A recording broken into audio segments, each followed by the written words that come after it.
Estou batendo um papo com o prefeito de Rio Branco, professor Raimundo Angelim. Estamos debatendo vários temas de interesse da nossa comunidade. E, prefeito, eu deixei no bloco anterior em aberto. Tenho recebido aqui deputados da base, da oposição, como sempre. O senhor sabe que o Gazeta Entrevista é um campo pluripartidário e democrático. Então, eu ouço de alguns deputados da situação, não, o governo tem aplicado muito bem os recursos dos empréstimos. E eu ouço dos deputados da oposição, não, eu quero saber como é que o Acre e o município de Rio Branco vão pagar esses empréstimos tomados ao longo dos últimos anos, né? Se eu não me engano, já se chega a 2 bilhões e 200 milhões de reais no total geral dos empréstimos, junto à BID, BNDES, etc. E a gente sabe que grandes investimentos foram feitos, prefeito. As estradas, investimentos no setor industrial, produtivo, etc. Na infraestrutura, criando condições para que o Estado cresça. A oposição pergunta, mas e aí? A nossa capacidade de endividamento é X, mas a capacidade de pagamento dessas dívidas existe, prefeito? A arrecadação própria lá na frente será capaz de fazer jus à quitação desses boletos, dessas dívidas que vão chegar? Eu assisti atentamente a última entrevista que você fez aqui com o ex-prefeito de Acrelândia. O ex-prefeito de Acrelândia, Tio Bocalon. E eu preparei aqui algumas anotações, porque eu não sou do governo, mas eu estou na prefeitura, mas eu sou economista, então é a minha área. Perfeito. Você tem uma ideia assim, o que é que diz? O Estado pode ter operação de crédito de até 2 vezes a sua receita corrente líquida. Perfeito. Só que a cada ano ele pode receber apenas 16% desse valor, dessa receita. E ele pode comprometer para pagar essa dívida anual até 11,5% dessa receita. O Estado paga apenas 7%.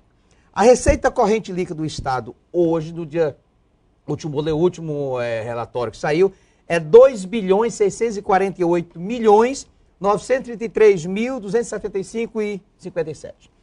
A dívida que o Estado tem, consolidada até hoje já, consolidada, é 1 bilhão 746 milhões 291 reais. O limite que o Estado tem para se endividar, que daria 2 vezes a receita corrente, é de 5 bilhões 297.866. E o Estado tem uma margem para endividamento além de 3 bilhões 551. Vamos repetir. O Estado pode tirar operações de crédito até 2 vezes a sua receita corrente líquida, que hoje é 2 bilhões 648 milhões. Essas 2 vezes dá 5 bilhões 297 milhões. Quase o Estado até agora endividou-se em apenas 1 bilhão 746, que lhe dá uma margem de 3.500 e pouco. O Estado hoje, pagando essa dívida que já contraiu, e de governos anteriores, ele utiliza apenas 7% de pagamento, de um limite que pode ser até 11,5%. Então o Estado paga hoje, ano, 185 milhões, que dá esse 7%, quando ele poderia pagar até 305 milhões, ele paga apenas 185, então tem uma margem ainda de pagamento. Ou seja, a economia e as contas públicas estão em dia, prefeito. Claro, outra coisa, foi falado aqui no seu programa que, mas o Estado, a Receita e o ICMS, você sabe quanto o Estado arrecadava por ano de ICMS em 1998, no último ano do governo anterior ao do Jorge Viana, que o Jorge assumiu em 99? Era 54 milhões ano. 54 milhões ano. Hoje é mais de 600 milhões, 645, 650 milhões ano. Hoje o Estado arrecada por mês em torno de 54 a 60 milhões, fica variando. Ou seja, ele arrecada mais do que o Estado arrecadava no ano em 1998. Então, de 54 para 600 e poucos milhões, há um crescimento vertiginoso, o que mostra a fortaleza, o aumento do nosso setor produtivo, em pagamento de ICMS. Outra coisa que é importante dizer, que foi dito aqui, e eu trouxe aqui para mostrá-la, é assim, gente, ninguém que é gestor pode desconhecer a lei de responsabilidade fiscal. Foi dito aqui, o Estado tirou agora 700 milhões para pagar a dívida. Isso não é verdade. Esta lei de responsabilidade fiscal, ela delegou ao Senado Federal e o Senado aprovou 2 resoluções, a número 40 de 2001 e a 43 de 2001, aonde veda, proíbe qualquer tipo de empréstimo de estados e municípios para renegociação de dívidas. Então, é proibido desde 2000, da promulgação dessas resoluções, de 2000 e da lei, que nenhum governo, nenhum prefeito pode tirar empréstimo para renegociar dívidas. Sob pena de sanções pesadíssimas. O último governador que renegociou dívidas foi Orley Cameli, porque a lei naquele tempo ainda o permitia. Não, com isso aqui não pode. E nenhum gestor pode te dar o direito de desconhecer isso aqui. Porque isso aqui hoje é a Bíblia de qualquer gestor. Então o Estado está... E aonde investiu... Não, foi levantado aqui assim. Nós temos que levantar essa lebre porque não sabe onde esses números. Vou dar aqui. Eu até anotei aqui, é www.ac.gov.br, portal da transparência. É clicar que aparece toda a situação, a saúde, a vida financeira do Estado. Além disso, a cada 2 meses, todos os 22 municípios e o governo do Estado é obrigado a elaborar um relatório da Lei de Responsabilidade Fiscal, de toda a situação receita e despesa, que inclui as operações de crédito, encaminhar para o Tribunal de Contas do Estado e publicar no Diário Oficial do Estado. Então, além do portal da transparência, que você pode clicar neste momento agora, você tem a cada 2 meses, no Diário Oficial, a publicação do relatório bimestral da Lei de Responsabilidade Fiscal. Então, não precisa estar dizendo que o Estado está escondendo. Está lá, claro. Tá lá, a Prefeitura também tem. A cidade transparente.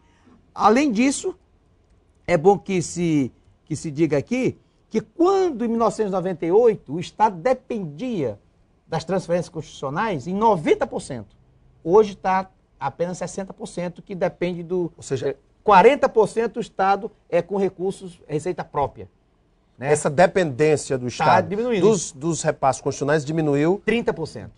É uma diminuição... significativa.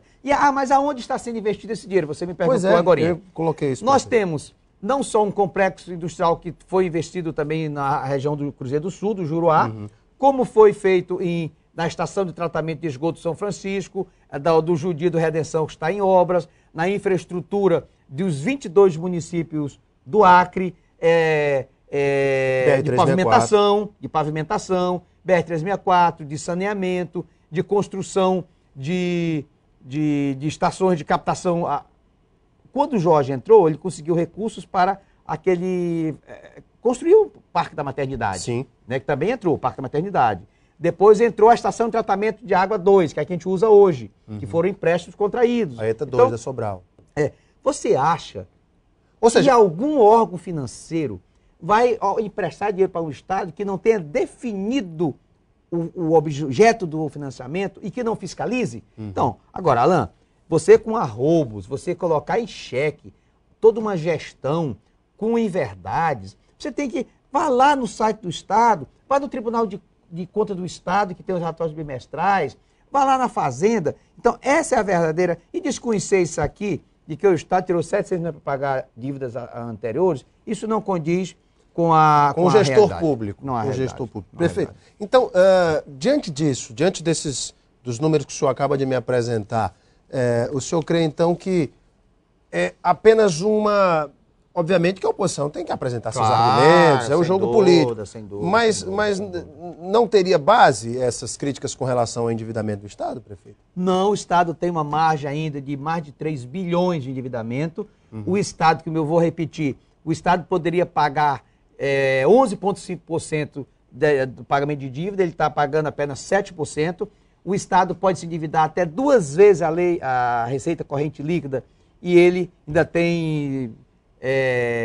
uma margem ainda. 3 bilhões, 550 e poucos milhões. Então, a margem, a capacidade de endividamento e capacidade de pagamento e de endividamento para este governo do governador Tião Viana e para os próximos que virão. O próximo prefeito de Rio Branco, então, vai pegar um município com as contas em dia, prefeito? Aí é um outro assunto, está falando do Estado. Tempo, claro. O município de Rio Branco, nós temos, graças a Deus, e pode qualquer pessoa buscar essas informações junto ao Tribunal de Contas do Estado, da situação como a gente está, de cumprimento com todas as obrigações que a Lei de Responsabilidade Fiscal nos exige. Com prestações de contas, toda a nossa prestação de contas tem sido aprovada religiosamente.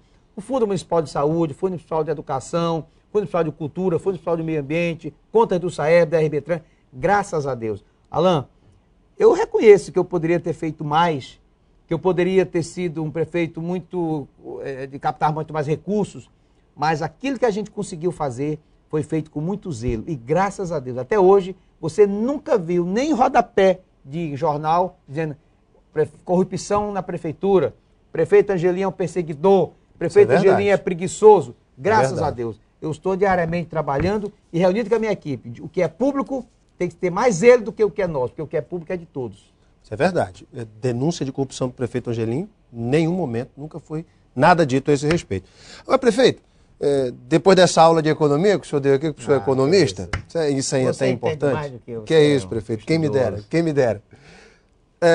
Recentemente, nós acompanhamos nesse trâmite legislativo também a aprovação lá na Câmara, na verdade, a derrubada do seu veto, aquele projeto que estipula novas gratuidades, prefeito. Prefeito, o senhor sempre diz que quem vai pagar a conta é o usuário. Eu estou até aqui com a nota do sindicato que diz assim, ó, preocupado com as consequências para os usuários do transporte coletivo da capital, o sindicato vem a público manifestar que a nova lei de gratuidade, aprovada pelos vereadores de Rio Branco, poderá acarretar novos aumentos na tarifa de ônibus. É verdade, prefeito, isso pode acontecer, isso é preocupante. Claro, os vereadores têm um objetivo, que é ajudar as pessoas portadoras de hepatite, quem tem câncer, que não podem pagar a passagem, mas, por outro lado, o sindicato avisa aqui que novos aumentos virão. Isso preocupa, prefeito? Muito, porque desde 2005 que eu faço parte da diretoria de uma entidade nacional de todos os prefeitos, cidades acima de 100 mil habitantes, que é a Frente Nacional de Prefeitos, e nós já tivemos no governo Lula, com o ministro, ex-ministro Palocci, já tivemos com o ministro Mantega no segundo mandato do presidente Lula, já tivemos com o secretário nacional ministro das cidades, reivindicando o quê? Que o governo federal ajude os municípios a estabelecer uma tarifa social, que é o governo federal subsidiar, isentar alguns impostos que incidem sobre o transporte coletivo nas cidades, para que a gente possa ter recursos necessários para subsidiar as gratuidades. Porque não existe gratuidade, existe uma transferência de custos para quem paga.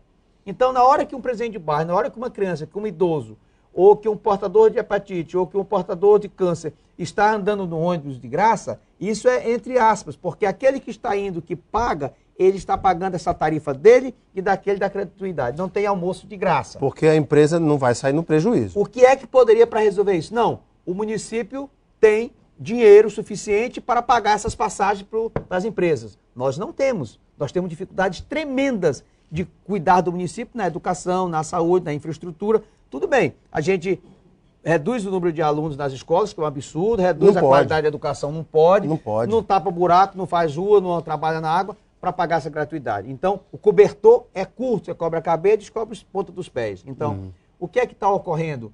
Há uma grande luta dos prefeitos a nível de Brasília para que o governo federal estabeleça uma tarifa social, que é exatamente para bancar, junto às empresas, esses custos ditos de gratuitos que não são nada. Então, seria uma espécie de subsídio. Claro. Não é que o Angelim seja contra que os portadores de hepatite, de câncer, tenha direito a andar no ônibus de graça. Não é isso. Mas eu tenho que ter responsabilidade, porque aquele que todo dia está indo no ônibus para o trabalho, que leva o seu filho para a escola, que já paga com dificuldade a tarifa, esse vai ter que ser majorado, porque ele vai pagar agora daquele outro. Então, não é justo. A gente tem que buscar o que é mais justo possível. E eu faço isso com a dor profunda no meu coração, porque eu gostaria de atender a todos, mas eu tenho que ter responsabilidade social. Agora, os vereadores derrubaram o meu veto, é um direito que eles têm do processo democrático. Só digo uma coisa, a gente tem que agir com extrema responsabilidade, porque o município de Rio Branco tem 336 mil pessoas, a maioria quase absoluta usa os transportes coletivos, que é quem termina pagando o pato, como se diz no